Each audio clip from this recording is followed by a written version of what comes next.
Hello, my name is Debbie. I'm 20 years old.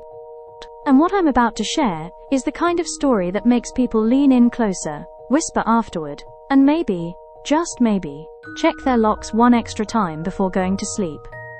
I never thought I'd be here speaking to you. I'm just a student, an art student in San Diego. My life is usually normal, stressful, yes, expensive, definitely, but normal.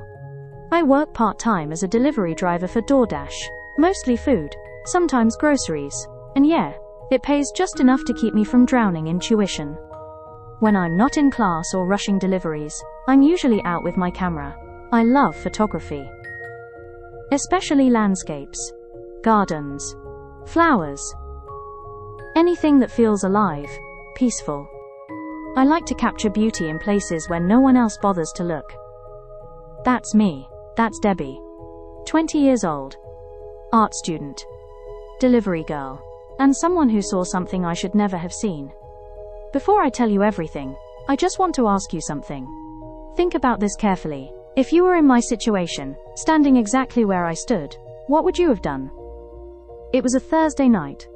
Around 8:30 p.m. I remember because my phone buzzed with the order just as I was pulling out of a Taco Bell drive-thru, sipping on a soda. The night was cool.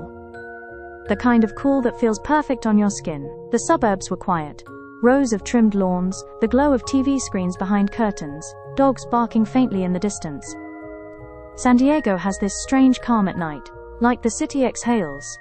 That evening had been a good one for deliveries. Earlier, I dropped off sushi to a college kid, and he'd tipped me $5 in crumpled singles. Then there was a sweet old woman, Mrs. Taylor, who always orders groceries every Thursday. I helped her put the bags on her porch, and she gave me a little smile and said, "Stay safe out there, dear." Funny how those words echo now. By the time the new order popped up, I was tired, but the payout looked good. Really good. 3 bags of food from a Mediterranean place, headed to a house I'd never been to before. End of a street. Dead end. No neighbors close by. I almost skipped it. Something about the address gave me a weird feeling. But the payout was enough to cover a week's worth of groceries, and I couldn't afford to say no. So I went. As I drove, the houses grew farther apart, street lamps fewer and dimmer. My GPS arrow blinked toward the very edge of the neighborhood, where the pavement curled into nothing. And there it was, the house. It sat at the very end like a secret. No porch light, just a single flickering bulb above the door. The lawn was overgrown, weeds pushing through cracks in the driveway. The windows were black, reflecting nothing. I killed the engine and sat there for a moment. Food bags steaming beside me, the scent of roasted lamb and garlic filling the car. My stomach knotted. I told myself, "Don't be dramatic, Debbie. It's just another house, just another delivery." I grabbed the bags, plastered on my best smile, and walked up the cracked path. And before I could even knock, the door opened. He stood there. A man. Big. Broad shoulders. Shirt sticking to him with sweat and stains. Dark stains. At first I thought, wine? Grease? Something spilled from the kitchen. He smiled at me. Too wide. "Kitchen," he said, his voice steady, calm. "Bring it to the kitchen." Normally, I'd just drop the bags and go. But he wasn't moving aside. He was filling the doorway. And against my better judgment, I stepped in. The smell hit me first. Metallic. Like rust but sharper. Underneath it, the faint scent of lemon and garlic from the food in my arms. The mix made my stomach churn. The hallway was narrow, shadows clinging to the corners. I followed him, my sneakers squeaking against the floor. My heart was beating so hard, I thought maybe he could hear it. And then, the kitchen. My eyes landed on the tiles first. Red. Splattered. Not ketchup. Not wine. My brain refused to understand it, but deep down, I knew. On the floor was a man. Or pieces of him. His body hacked apart, limbs bent at wrong angles, skin pale beneath streaks of blood. And the man who opened the door, he held a cleaver, like he'd just paused mid-swing, to welcome me. I froze. My arms shook so badly the bags rustled. He turned his head, calm as ever. "Just put it on the counter," he said. His voice didn't waver, didn't break. It was like this scene, this massacre, was nothing unusual.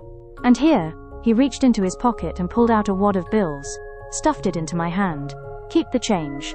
He tipped me. He paid me. As if I were nothing more than a delivery girl dropping off dinner, while he butchered someone alive. Something inside me cracked. I wanted to run. But instead, I reached into my pocket. My camera. My phone. My fingers moved before my brain caught up. When he turned back toward the counter, I raised it. Click. A photo. Click. Another. Silent. Thank God the shutter sound was off. I don't even remember leaving. One moment I was standing in that nightmare, and the next, I was outside. The night air slapped me. My legs carried me to the car, and I drove. I don't remember stop signs. I don't remember traffic. I just remember gripping the wheel so tight my knuckles turned white. By the time I pulled into my driveway, the smell of blood was still in my nose, the weight of those photos burning in my pocket. I got home safe that night. Safe. That word feels wrong. Because I don't feel safe anymore. Not in my bed, not in my room, not even in the sunlight. The photos are still on my phone. His face. The cleaver. The body. Proof. Evidence. But every time I look at them I freeze. What if I go to the police? What if he finds out? What if he already knows who I am? Maybe he let me leave. Maybe he wanted me to walk away, so he could watch me later. Every time I step outside now, I feel eyes. On me. Following. Waiting. So I'll ask you again. If you were me, what would you do? Would you take the photos to the police, knowing he might hunt you down? Or would you stay silent, pretend it never happened, and live every day with the weight of what you saw? Because that's where I am now. Caught between silence and survival. So tell me, if you were in my shoes, what would you do?